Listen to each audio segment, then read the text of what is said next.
Hey guys, welcome back here to my YouTube channel. If you are new here, my name is Joelle and I am a full-time reseller on several platforms, but Poshmark, eBay, and Mercari are my main ones. And today I have a Plato's Closet fill-up bag sale haul to show you all.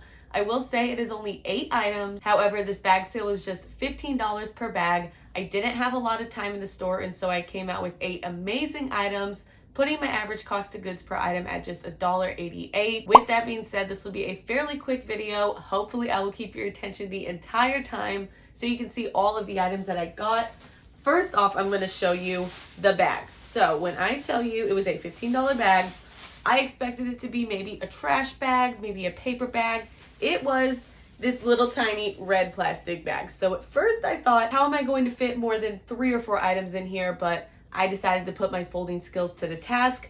I managed to fit 6 pieces of denim and 2 dresses in there. The dresses took up a lot of that space, but overall I am really happy with my finds, and I would love to hear your feedback about any of these brands or styles and how well they sell for you. So we are first going to start with the denim. First up, we have these Lucky Brand Lolita Skinny Mid-Rise Curvy Fit Jeans. These are brand new with the tags attached, and they are a size 2 or 26. Sometimes I like to stay away from small denim sizes, but for these ones at new with tags, I thought that it would be a great pickup. Lucky Brand is a pretty reliable bread and butter brand. I'll typically pick up any of their kind of peasant boho style blouses, especially if they're around a large and up. And I will also pick up their denim. I do have a little bit of experience selling Lucky Brand denim, and it's been fairly positive. I did list these for $40, which seems a little on the high range. I will definitely toy around with the price if it doesn't get a lot of attention. But based on other listings, $40 seemed right on par. So for these, I hope to profit around that $15 to $25 range. I'm definitely willing to send out steeper offers if they sit for a while though, because the cost of goods are so low. And next up, we have obviously another pair of denim. These are the Madewell Slim Boy Jean Jeans. They are a medium wash. Let's see what size they are. They are a size 27, which is a much better size for me to sell. I know it's only one size bigger than the Lucky Brand, but I think 27 is a fairly common size. I have a lot of luck selling it. Madewell is a brand that I've been a little more picky on. I've heard a lot of people say that they don't pick up the skinny jeans anymore. I'm kind of heading down that path too. I'm still excited to find it at the thrift store, especially if it is a low cost of goods.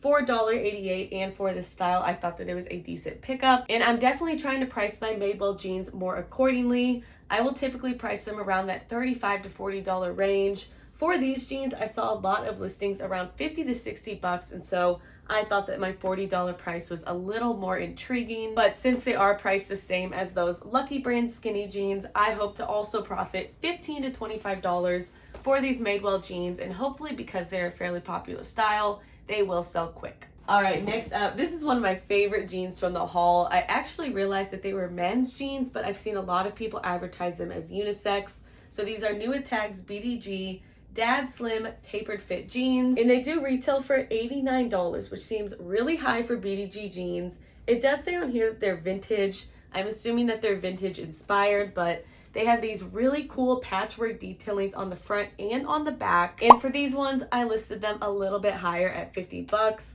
I have had a little bit of luck selling BDG jeans on Poshmark. I think I've sold a couple pairs for around that $15 to $25 range.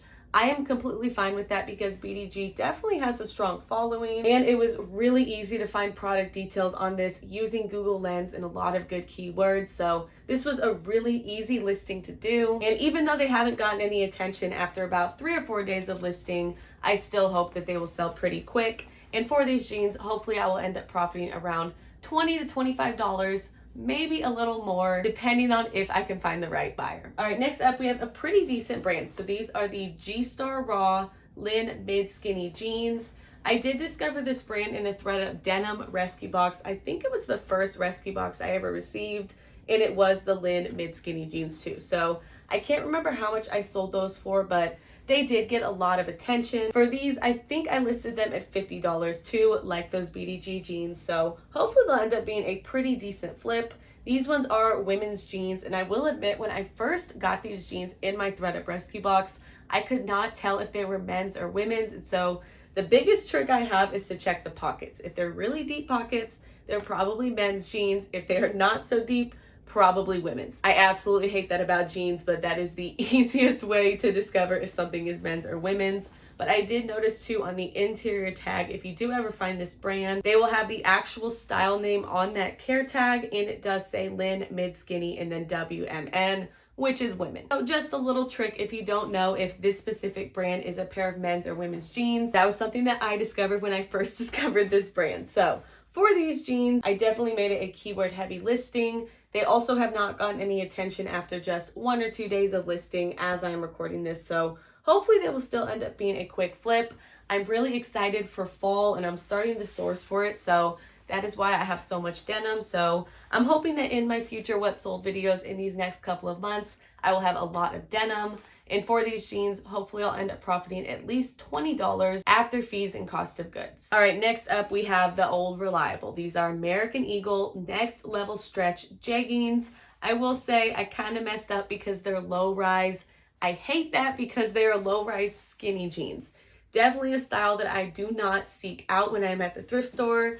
I am excited though that they are the next level stretch line for American Eagle, and even better, they are new with tags. So if you're sourcing skinny jeans, high rise is probably going to be your best bet. I wish I would have read this back tag because it says low rise right there, but nevertheless, they're American Eagle. This is one of my favorite bread and butter denim brands to sell, and I've actually sold the next level stretch a couple of times from my personal closet and then from items that I've actually sourced. So for the $1.88 cost of goods, I could not pass these up, especially because they were new with tags.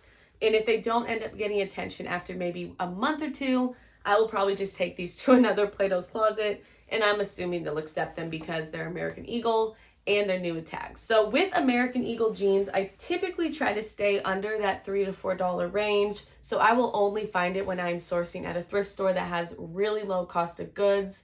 I used to be able to pay up to around $5 to $6 per pair, but I've noticed, at least for my closet, that the resale value has gone down a little bit. And when I am sourcing American Eagle, I am definitely looking for that stretch line. So there's next level stretch, 360 stretch, so many different stretch lines. And I will also look for any type of wide leg or mom jeans. So those are the ones I've noticed that get a lot of attention.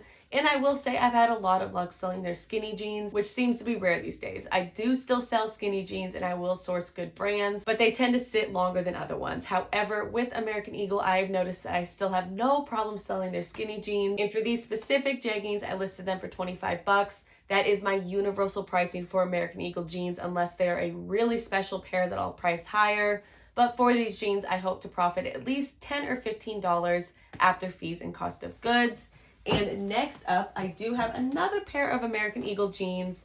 I think these are some type of mom jean or boyfriend. Not mom jean, they are boyfriend. These are the highest rise 90s boyfriend jean. This is what I'm talking about for another style of American Eagle jeans that will sell. So I did list these for $25. These were a pair of jeans though that I would maybe consider listing for around 30 bucks. However, they did have a couple of marks on the leg. So because of that, I did lower the price just a little bit. But this is a great pair of jeans. They have light distressing and it is a very popular line. I had never found this line before, or really any type of boyfriend jean. I had just noticed from a lot of other sellers that boyfriend jeans sell really, really well, just like mom jeans. So I was excited to find these. And American Eagle is just one of those brands for me that I know I'm not going to make a lot of profit, but I've never had a problem selling their jeans, and they usually tend to sell fairly quick. So I could have probably bought a couple other pair of jeans instead of these American Eagle ones, but I decided to pick these because they basically have 100% sell-through rate in my closet, with the exception of jeans that I just recently sourced and listed within the past couple of weeks. Other than that, these jeans have always sold for me with no problem, and I always tend to get around that $10 to $20 range profit. So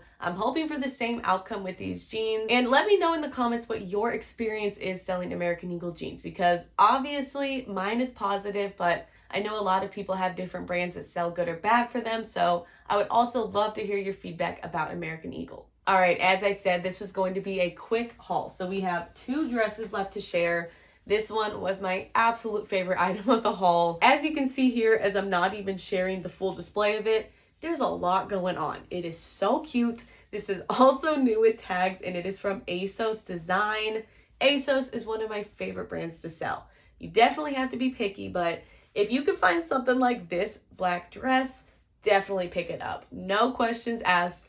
This thing retails for $95 and it is just so fun. And I wouldn't necessarily call it a unicorn find because Asos is a very generic brand and you can see it a lot in the thrift stores, but this style is so unique, very one of a kind, and I was so excited to find it. So it does have an off-the-shoulder fit, puffy sleeves, a cute little sweetheart neckline, and kind of a baby doll finish here. It's a mini dress, perfect little black dress, and I definitely made this a keyword heavy listing. But what I love about dresses like this is that they're so distinct. So I was able to just take a quick picture of it in Google Lens, pulled up the Asos listing. So I was able to find all of the product details, and I was also happy to discover that this is sold out on the Asos website. So it retails for $95. I listed it high at $65. It's getting a little attention right now on Poshmark. I'm hoping that it will sell for at least $50, but if it ends up sitting for a while, I'll probably just end up wanting to get a good sale.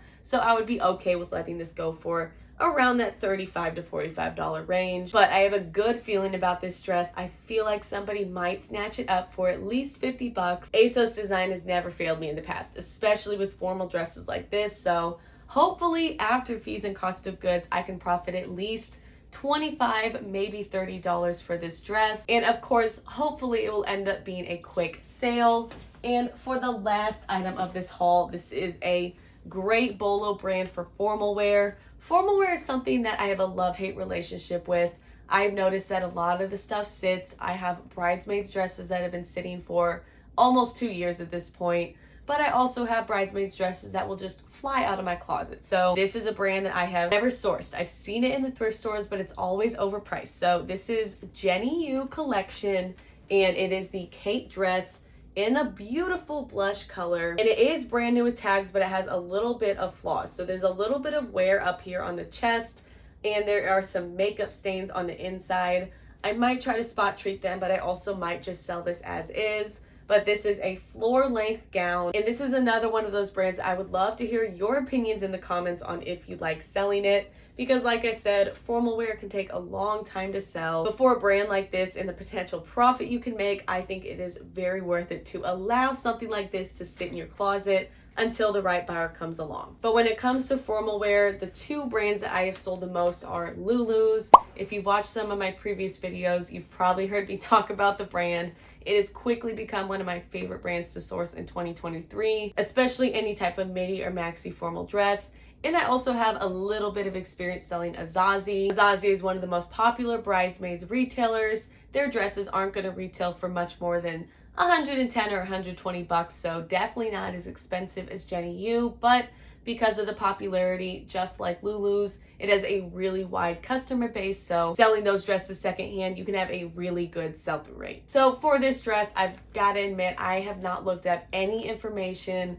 No sold comps are in my head right now, so I will make sure to share them on the screen. But we have now gone over all 8 items of this little tiny fill-a-bag sale haul. Like I said, this was from Plato's Closet, and if you do want to learn more about Plato's Closet, especially selling to them, I do have a playlist dedicated to videos talking about tips and tricks to selling at Plato's Closet, so definitely make sure to check that out if you are interested in selling there. I personally love sourcing their clearance sales and also selling there occasionally. So definitely a great way to make some quick cash. And if you found any sort of value in this quick little YouTube video, I hope you consider subscribing to my channel. I appreciate every ounce of support that you all have given this channel, and I always love hearing your feedback in the comments on what types of videos you like to see and even what types of videos you don't want to see too much of. So definitely make sure to let me know your feedback in the comments if you do have any. But that is all I have for you all today. So thank you all so much for watching, and I will see you for the next video.